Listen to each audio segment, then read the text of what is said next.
Shalom Bapak Ibu Saudara yang dikasihi Tuhan. Mari saat ini kita mau bersama-sama mempersiapkan hati kita untuk kita menyembah, untuk kita memuji Tuhan. Mari kita akan memulai ibadah online saat ini. Sebelumnya kita mau berdoa bersama-sama. Tuhan Yesus, kami mengucap syukur untuk kasih karunia-Mu dalam hidup kami. Saat ini Tuhan, kami boleh bersatu hati untuk mengikuti ibadah online. Walaupun melalui media, tapi kami percaya bahwa kuasa Tuhan turut bekerja di dalamnya. Kami percaya Tuhan hadir di dalam setiap kehidupan kami saat ini. Terima kasih Tuhan. Mari Roh Kudus, biar Engkau sendiri yang bekerja dalam ibadah online ini. Biar Roh Kudus sendiri yang bekerja dengan dahsyat untuk mengurapi setiap kami Tuhan. Terima kasih Bapa yang baik. Ini setiap hidup kami Tuhan, dan kami bawa kepada Engkau Tuhan. Terima kasih Tuhan, kami serahkan ibadah ini dari awal pertengahan hingga akhirnya hanya di dalam nama Tuhan Yesus Kristus. Kami sudah berdoa dan bersyukur. Haleluya. Amin. Mari kita sama-sama menaikkan pujian bagi Tuhan. Besarkan nama Tuhan. Haleluya.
Sebab itu sore hari ini kita mau mengucap syukur bersama-sama kepada Tuhan.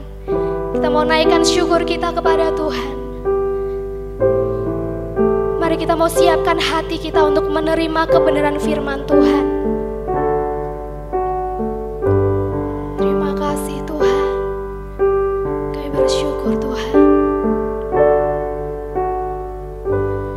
Banyak yang Kau perbuat di dalam hidupku.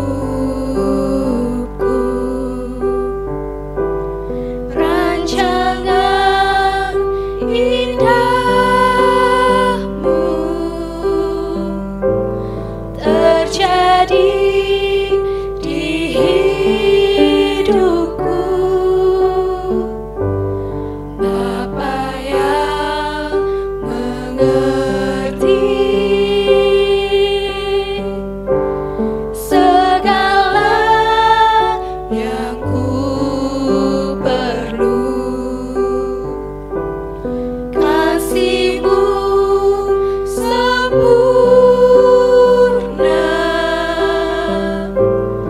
nyata dalam hidupku. Ku bersyukur, apa ku bersyukur Tuhan buat kasih setia-Mu di dalam hidupku. Ku bersyukur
Halo, Shalom GBI Jatibarang. Senang sekali saya boleh punya kesempatan untuk melayani meskipun melalui ibadah online. Perkenalkan, saya Henny Kristianus, founder dari Yayasan Tangan Pengharapan. Kita belum pernah bertatap muka, tapi saya senang sekali bisa melayani Anda. Semoga firman Tuhan ini jadi berkat bagi Anda semua. Bapa, kami mengucap syukur buat kasih karunia-Mu. Kalau sampai hari ini pemeliharaanmu sempurna dalam hidup kami. Terima kasih ya Tuhan. Bapa, sebentar kami mendengarkan firman-Mu. Berbicaralah buat setiap kami. Tumpahkanlah isi hati-Mu. Berikan hikmat dan wahyu supaya kami boleh memahami setiap firman-Mu dan beroleh kasih karunia untuk menghidupinya. Tolong hamba-Mu Tuhan, karena sungguh tanpa Engkau hamba tidak mampu. Berkatilah umat-Mu, biar Kristus selalu dipermuliakan dalam hidup kami. Hanya di dalam nama Yesus kami berdoa. Amen.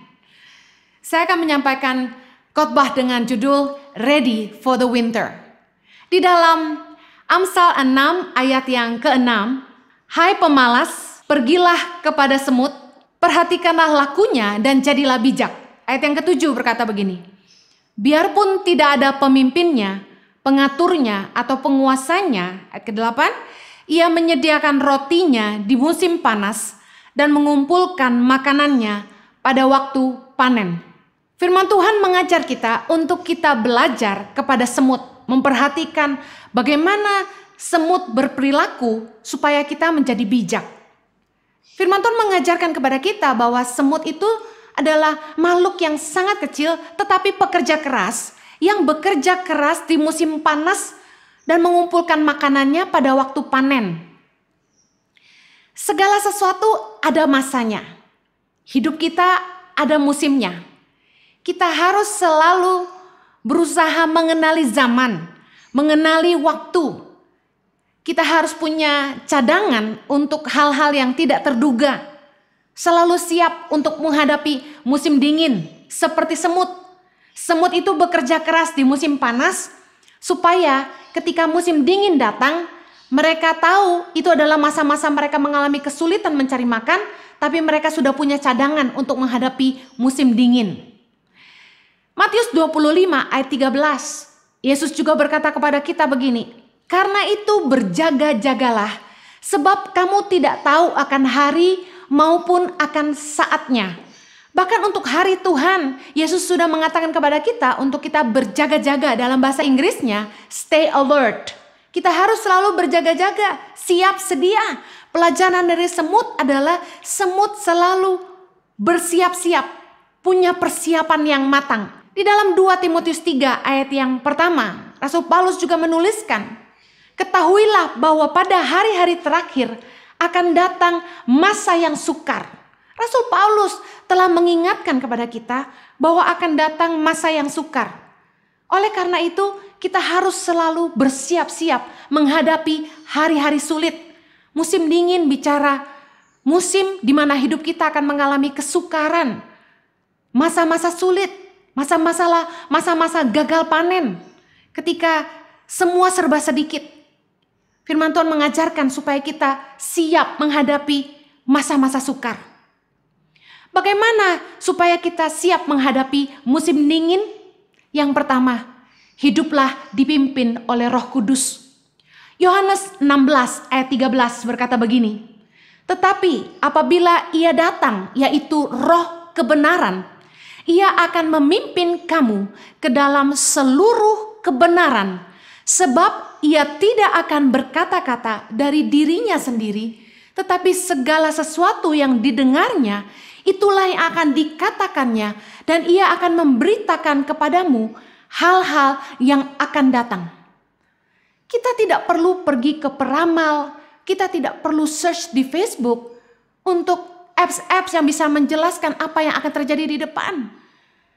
Anda harus tahu yang pegang kendali untuk masa depan kita adalah Tuhan. Hiduplah dipimpin oleh Roh Kudus, yaitu Roh kebenaran yang Tuhan berikan.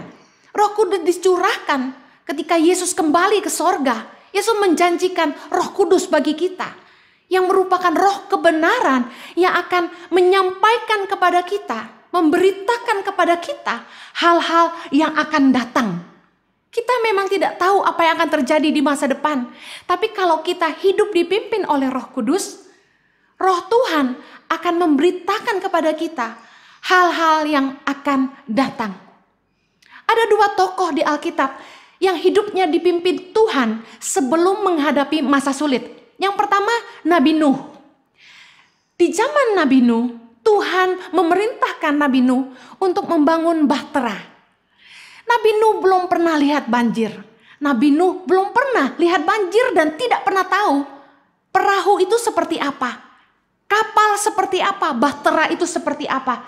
Tapi bagaimana Nabi Nuh dipimpin oleh Roh Tuhan untuk bisa membangun sebuah bahtera dan menciptakan perahu besar yang bisa mengapung di atas banjir. Tapi karena ketaatan Nabi Nuh, meskipun dia diejek, diolok-olok, bahkan dikatakan orang-orang mengatai Nabi Nuh gila, tapi Nabi Nuh lebih percaya kepada Allah. Dan dia hidup dipimpin oleh Roh Tuhan. Meskipun orang-orang berkata, tidak mungkin, kamu ngapain? Tapi Nabi Nuh tetap taat dan membangun bahtera. Yang kemudian kita tahu ceritanya menolong seluruh keluarganya dan bahkan segala jenis binatang yang ada di bumi ini. Tokoh yang kedua yang dipimpin Tuhan hidupnya sebelum menghadapi masa sulit adalah Yusuf. Masih ingat kisah Yusuf ketika dia diberi hikmat oleh Roh Tuhan untuk menyimpan 20% dari setiap penghasilan bangsa Mesir selama 7 tahun masa kelimpahan untuk menghadapi masa susah 7 tahun kemudian. Kita tahu dalam cerita ini bahwa kemudian Yusuf telah menolong begitu banyak orang, bangsa Mesir bahkan bangsa Israel untuk melewati 7 tahun masa kekeringan. Kalau kita hidup dipimpin oleh Roh Tuhan, kita akan mengantisipasi masa-masa sulit yang akan datang. Roh Tuhan diberikan kepada kita supaya kita mengerti apa yang akan terjadi. Oleh karena itu penting sekali untuk kita taat kepada Tuhan. Meskipun orang di kanan kiri kita berkata, tidak mungkin, siapa kamu? Tapi hiduplah taat kepada Tuhan. Saya bersyukur karena Tuhan menaruh di hati saya sejak Desember 2018 untuk mulai fokus sama keluarga. Di Desember 2019 kembali pewahyuan itu turun bahwa saya harus jadi terang bagi keluarga saya. Saya bersyukur ketika akhir tahun 2019 Tuhan memberi saya hikmat untuk memulai pelayanan YouTube. Dan dalam waktu singkat, sejak Mei 2019 sampai ke hari ini, pelayanan YouTube kami mulai terbangun. Saya nggak ngerti apa-apa soal YouTube. Saya bersyukur Tuhan bicara dan Tuhan kirim orang-orang untuk memperlengkapi pelayanan kami. Saya tidak pernah tahu bahwa COVID-19 akan melanda dunia, kemudian gereja-gereja nggak bisa beribadah dan kemudian undangan khotbah akan berhenti, yang dimana saya sudah pernah berkata berkali-kali dalam khotbah saya bahwa saya dan suami menafkahi keluarga kami dari mimbar gereja. Ketika undangan khotbah berhenti, kami bingung, tapi bersyukur Roh Tuhan telah memimpin kami untuk membangun pelayanan online. Bahkan sebelum COVID-19 saya ingat saya sampaikan kepada teman-teman saya bahwa saya akan mengurangi jadwal khotbah karena saya akan fokus bangun pelayanan YouTube, online ministry. Dan saya pernah katakan kepada suami saya, izinkan saya mulai 2021 saya udah gak khotbah keliling lagi, saya mau fokus sama keluarga. Saya gak tinggalkan pelayanan, saya akan tetap khotbah tapi online. Yang mana saya percaya malah bisa akan menjangkau lebih banyak orang di seluruh dunia ini. Dan bahkan orang gak perlu susah-susah untuk ketemu saya. Mereka bisa dengar firman lewat pelayanan YouTube kami.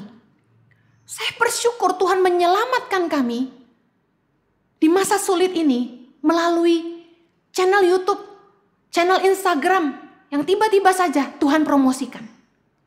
Kita harus selalu peka dan hidup dipimpin oleh Roh Tuhan, meskipun kita tidak tahu apa yang akan datang, tapi kalau kita hidup dipimpin Tuhan, kita akan siap menghadapi masa-masa sukar. Poin yang kedua, bagaimana kita siap menghadapi musim dingin dalam hidup kita, masa-masa sulit. Yang kedua, kita harus bekerja keras di musim panas. Amsal 30 ayat 25, semut bangsa yang tidak kuat, tetapi yang menyediakan makanannya di musim panas. Dikatakan semut, bangsa yang tidak kuat. Anda tahu semut sangat kecil, kita pencet saja sudah selesai hidupnya. Tetapi dikatakan menyediakan makanannya di musim panas.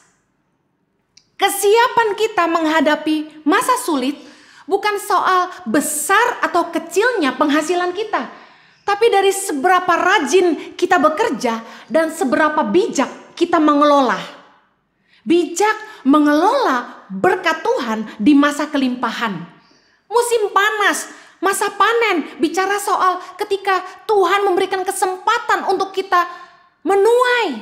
Kita harus menuai dan bekerja sungguh-sungguh. Kita nggak akan menuai kalau kita nggak kerja sungguh-sungguh.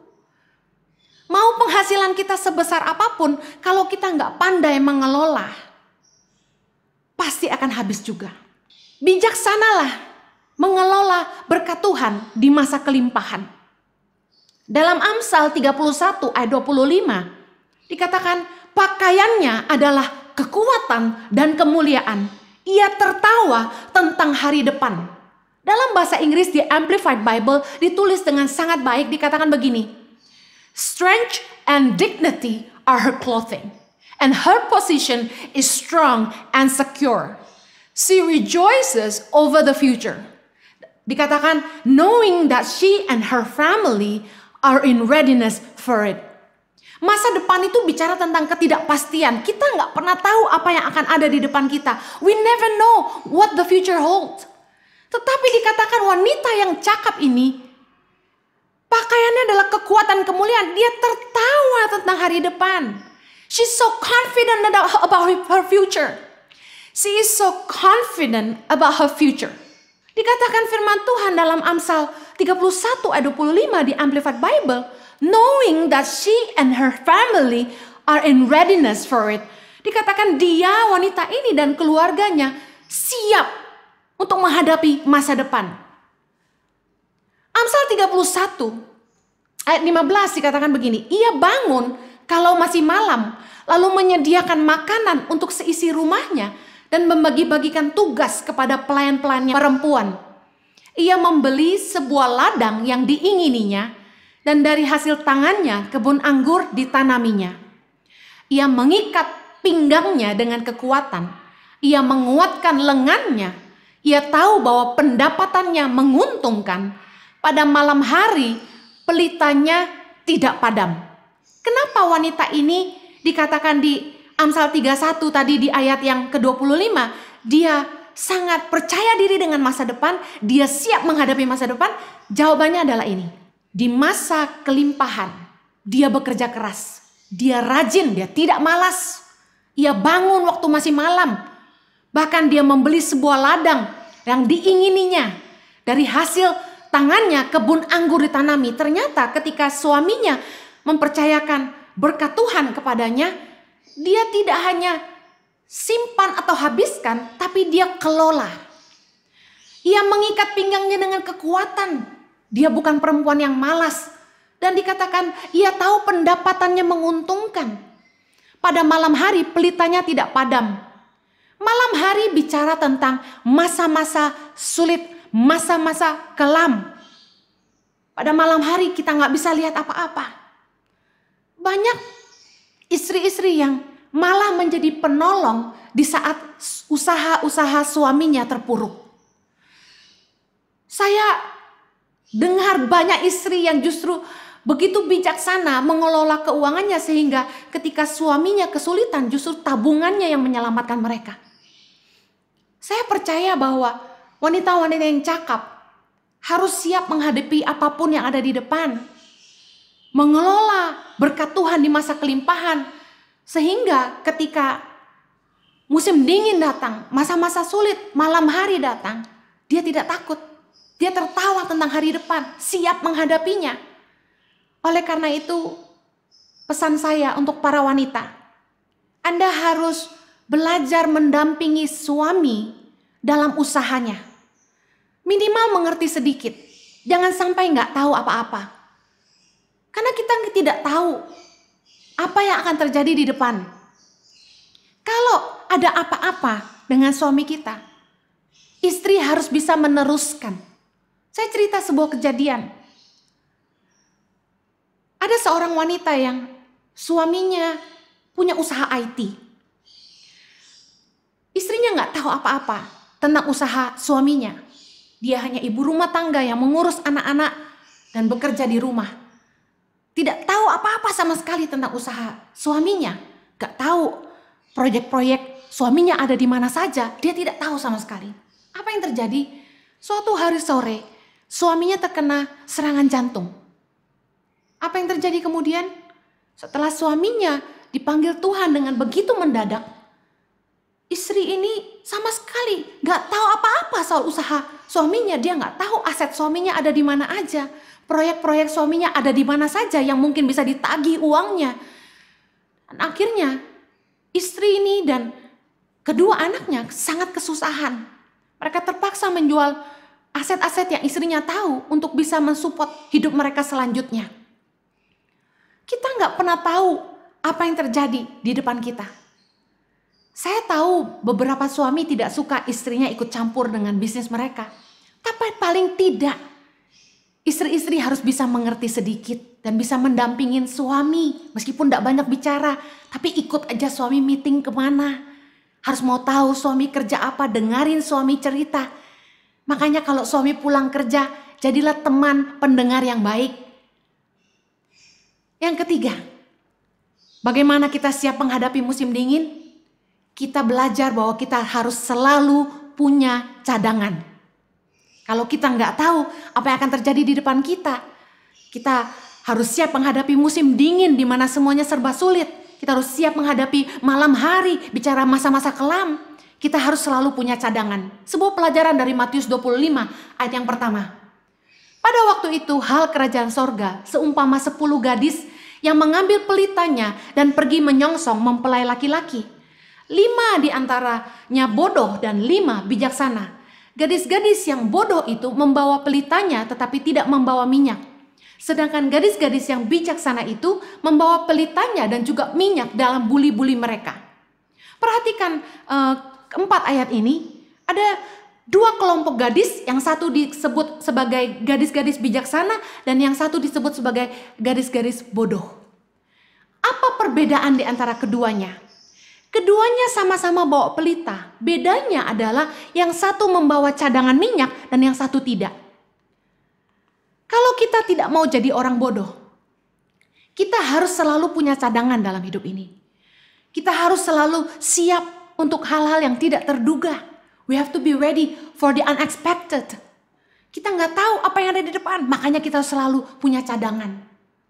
Ketika kita diberkati Tuhan, di masa kelimpahan, bijaksanalah mengelola supaya kita punya cadangan, punya tabungan.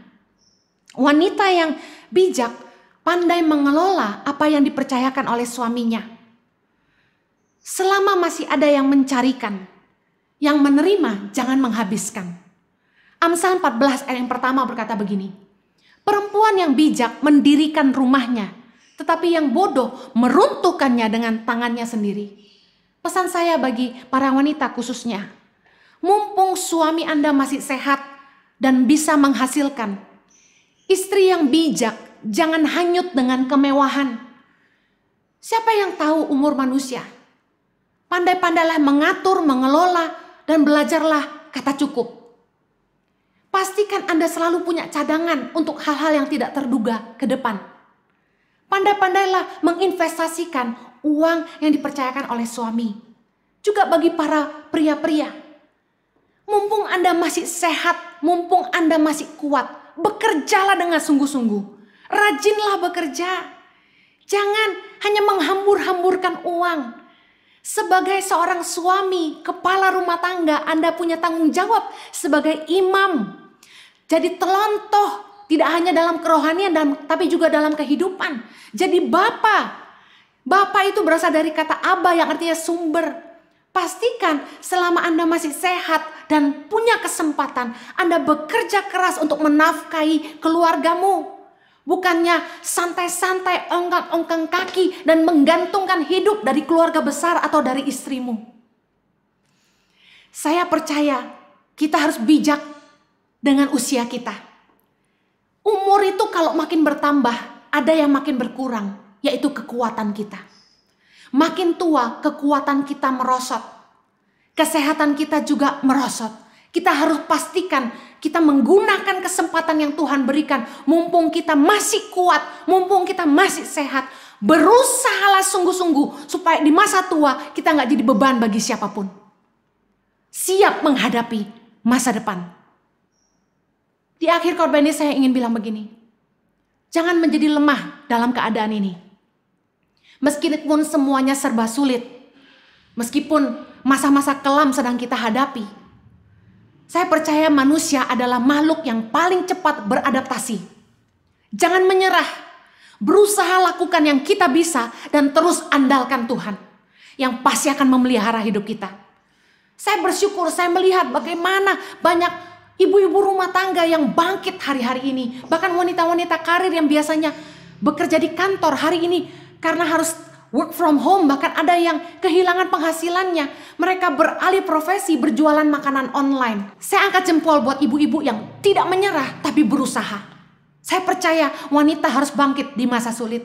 Saya juga angkat jempol buat bapak-bapak yang tidak gengsi tapi mencari jalan untuk terus menafkahi keluarga. Mari kita jangan menyerah tapi terus berusaha melakukan yang terbaik. Bagaimana menghadapi masa sulit ini? Saya tutup dengan 3P. Yang pertama, penyesuaian.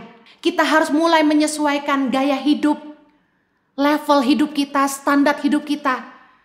Kita harus mulai menyesuaikan dengan keadaan keuangan kita.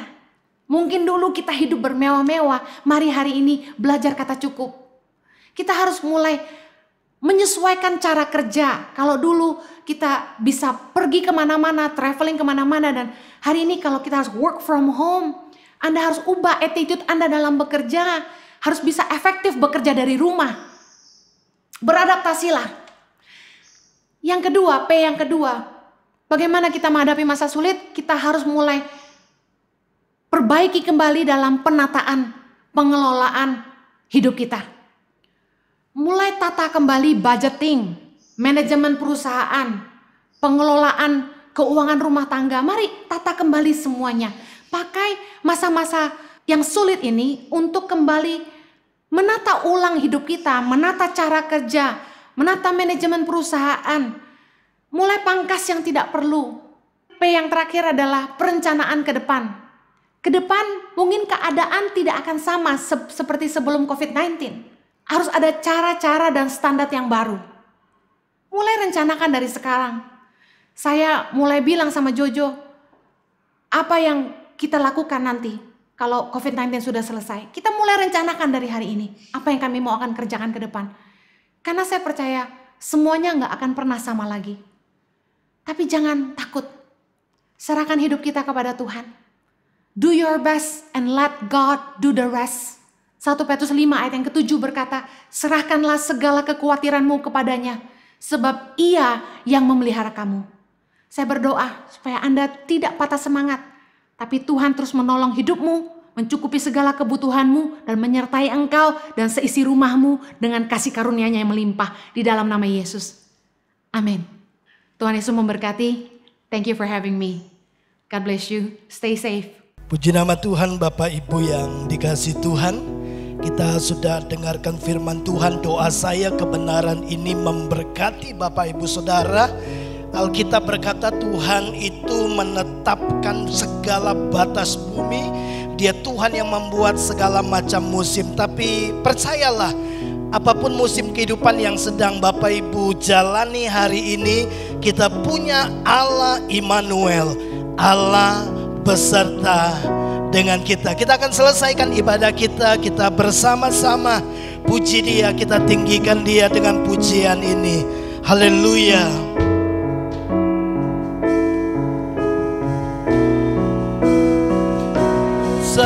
bersamamu Bapa,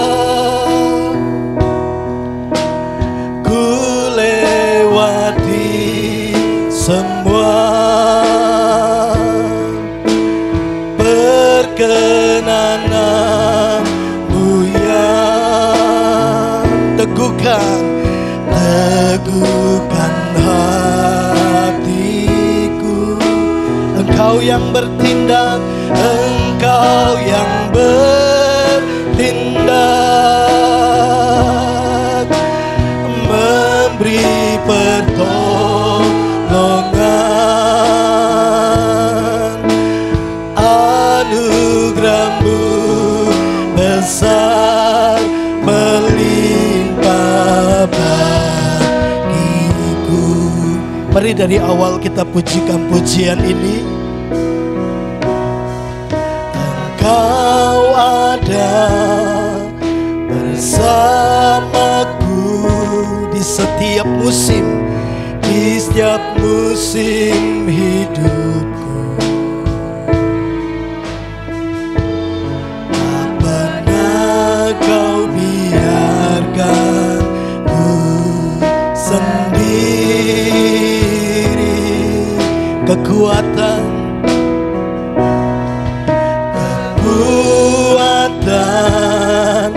di jiwaku adalah bersamamu. Tak pernah ku ragukan kasih-Mu. Mari katakan, bersamamu Bapa, bersamamu Bapa, ku lewati semua perkenanan-Mu yang teguhkan hatiku, teguhkan hatiku. Engkau yang bertindak,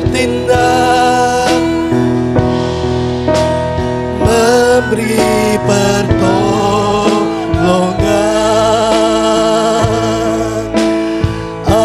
Anugerah-Mu besar melimpah bagiku. Sekali lagi dengan lebih sungguh katakan, bersamamu Bapa, bersamamu Bapa, ku lewati semua, ku lewati semua perkenanan-Mu yang memampukan kami. Teguhkan hati kami,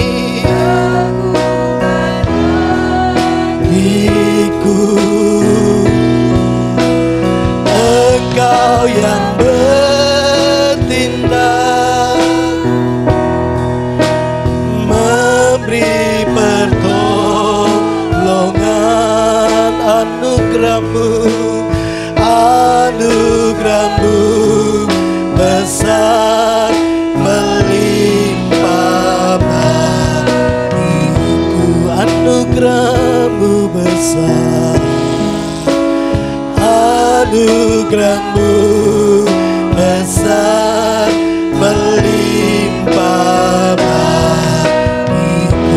Anugerah-Mu Tuhan, anugerah-Mu besar melimpah bagiku. Bapa, terima kasih. Di akhir ibadah kami, bagi-Mu segala pujian, segala hormat, segala kemuliaan dan kejayaan bagi Yesus Kristus. Di kesempatan ini kami mau bersepakat bersama-sama. Kami mau berdoa buat bangsa kami Indonesia. Tak putus-putusnya kami terus mohonkan belas kasihan-Mu, supaya sungguh Tuhan Engkau menguatkan bangsa kami. Engkau menolong bangsa kami keluar dari polemik COVID-19 yang sedang merebak di seluruh bangsa kami. Kiranya Tuhan memberikan hikmat kepada pemimpin bangsa kami, Bapak Presiden Jokowi, supaya dengan hikmat Tuhan bersama dengan jajaran menteri sampai kepada pemerintahan tingkat daerah, dengan hikmat, dengan bijaksana mengatur pemerintahan sesuai dengan tuntunan Tuhan, supaya bangsa ini menjadi bangsa yang tetap kuat, bangsa yang bisa keluar dari konflik, bangsa yang bisa keluar dari setiap persoalan dan permasalahan yang hari-hari ini sedang melanda bangsa kami. Kiranya Tuhanlah yang menjadi jawaban untuk bangsa kami. Demikian juga buat kota kami, di mana kami ada. Kami percaya Tuhan memberkati kota di mana kami tinggal. Terima kasih, kami bersyukur Tuhan memimpin ibadah kami dari awal sampai ibadah ini berakhir. Bapa, kami mengangkat tangan kami.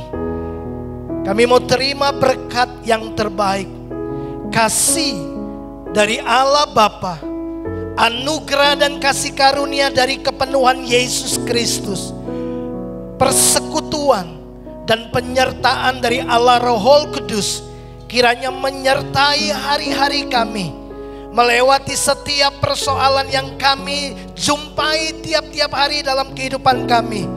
Tuhan menjadikan kami orang-orang yang bijak dalam menyikapi setiap musim kehidupan kami. Tuhan memberikan kepada kami arahan supaya kami tetap kuat, kami bisa melewati setiap musim kehidupan dan mengalami janji-janji Tuhan dalam hidup kami. Kami akan selesaikan ibadah kami. Kami terima berkat Abraham, berkat Ishak dan berkat Yakub, berkat yang disempurnakan di dalam Kristus Yesus Tuhan kami yang hidup. Kami terima berkat ini di dalam satu nama, Tuhan Yesus Kristus. Setiap umat Tuhan yang percaya diberkati Tuhan. Mari bersama-sama katakan amin. Tuhan Yesus memberkati kita semua.